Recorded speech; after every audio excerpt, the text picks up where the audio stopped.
আমাদের আজকে এমন অবস্থা হয়েছে, আমরা সবে কদরের রাত্রিতে ঘুমিয়ে থাকি আর 31st নাইটে আমরা জেগে থাকি। এটাই হচ্ছে মুসলিমদের চরিত্র। আসসালামু আলাইকুম ওয়া রাহমাতুল্লাহি ওয়া বারাকাতুহু। ইন্নাল হামদুলিল্লাহ নাহমাদুহু ওয়া নুসাল্লি আলা রাসূলিহিল কারীম, আম্মা বা'দ। প্রশংসা আল্লাহর জন্য, শান্তি অবতীর্ণ হোক জনাবে মুহাম্মদুর রাসূলুল্লাহ সাল্লাল্লাহু আলাইহি ওয়াসাল্লামের প্রতি।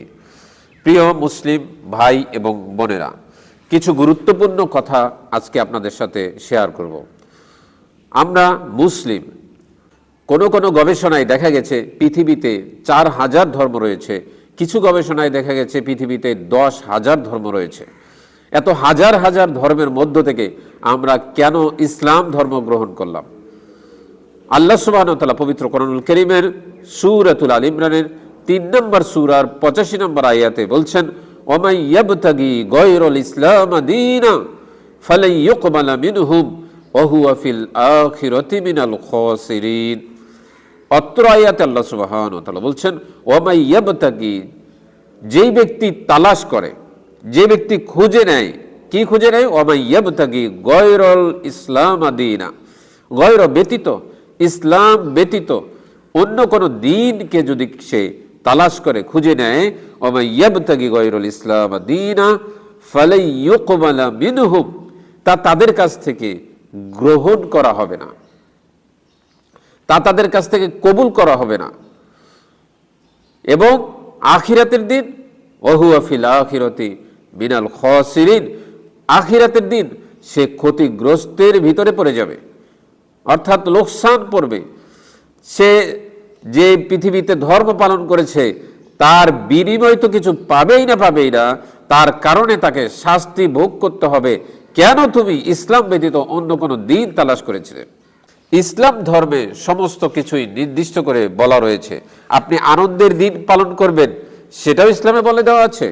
নবী মুহাম্মদ সাল্লাল্লাহু আলাইহি ওয়াসাল্লাম বুখারীর 952 নম্বর হাদিসে আবু বকরকে বলেছিলেন, ইয়া আবু বকরি, ইন্না লিকুল্লি কওমিন ঈদান ওয়া হাযা ঈদুনা।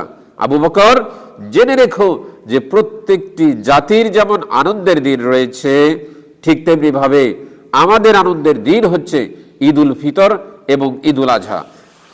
এই দুইটি হচ্ছে আনন্দের দিন। এখন যদি আপনি জন্মদিন পালন করেন, সেটা হবে বিদআত। এখন যদি আপনি নতুন বছরের প্রথম দিন উদযাপন করেন, সেটা হবে বিদআত।